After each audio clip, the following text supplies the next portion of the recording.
Kaya naman for today's video ay samahan niyo naman nga ako sa kaganapan ko naman dito sa school. Another vlog na naman to. Hindi na nga po pala ako nakapag-video kanina, gawa na nagmamadali talaga kami. Na rin po pala ako nag-video sa school, gawa na alam mo na dahil nagmamadali talaga kami. Super. Gawa ng late na talaga kami pumunta dyan.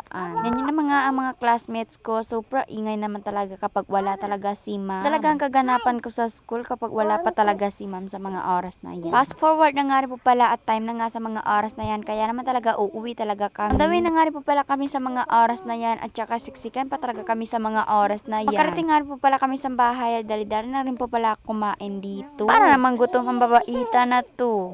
Maya na rin po pala, nagbihis na nga rin po pala ako sa mga oras na yan para na rin talaga makaalis kami. Inalis ko na nga rin po pala yung uniform ko, gawa na napawisan talaga ako kanina. Alis na rin po pala kami sa mga oras na yan, gawa ng alam mo na dahil late na talaga kami sa mga oras na yan talaga. Din na nga rin po pala at nakarating na rin po pala kami bago pa talaga mag-bounding. Pagkarating ko na nga rin po pala, super cool naman talaga itong si bakla. Kasama niya rin yung babaitang bakla rin.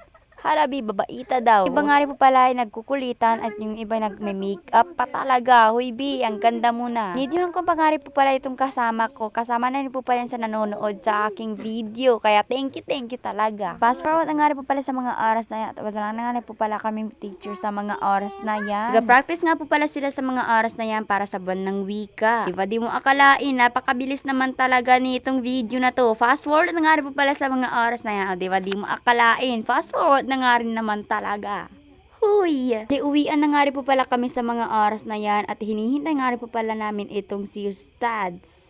Huy, napaka-ustads mo naman. Ang na nga rin po pala mga estudyante sa pag-video ko sa mga oras na yun. Makauwi na nga rin po pala ako mga alas 4 pa nga sa mga oras na yan. Nga rin po pala ako nagtambay sa may likod ng bahay para magmuni-muni. Diyan kasi kapag wala nga rin po pala akong ginagawa, dyan nga rin po pala ako nagastambay sa labas. Tignan nyo naman nga at napakaganda talaga dito sa labas. Mahangin na rin po pala sa mga oras na yan, napakalakas. Paano ba naman umaambon naman talaga? Kapag maya-maya na nga rin po pala, kumuha na nga rin po pala kami dito sa tinatawag naming sayap. Gamit ko po pala yan, paano ba naman medyo umuulan na nga rin. Bas nga po pala kami dyan, gawa ng mamimit nga po pala kami ng kangkong na mauulam namin mamayang gabi. Tinutulungan ko na nga rin po pala itong kasama ko na mamitas ng kangkong. Kaya naman to, pitas na nga rin po pala ako. Medyo marami-rami na nga rin po pala nakuha namin, kaya naman okay na nga rin po pala yan. Nung kinagabihan na nga rin po pala at nagpaapoy na nga rin po pala ako sa mga oras na yan para naman talaga maluto ito. Bali malapit na nga rin po pala mag-alaas sa mga oras na yan bago pa yan maluto. Todo video rin naman talaga ako sa mga oras na yan habang linuluto to. Mahilig talaga ako sa mga gantong isda, kaya naman talaga yan talagang green request ko. Palipadilin na nga rin po pala sa mga oras na yan at kailangan naman talaga nating pumasok. Baka may kumuha sa atin.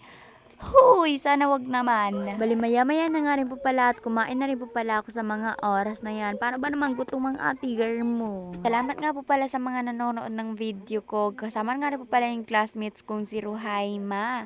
Thank you, sis. Di ko na nga rin po pala namamalaya na patapos na nga rin po pala itong video ko. Babay na nga talaga.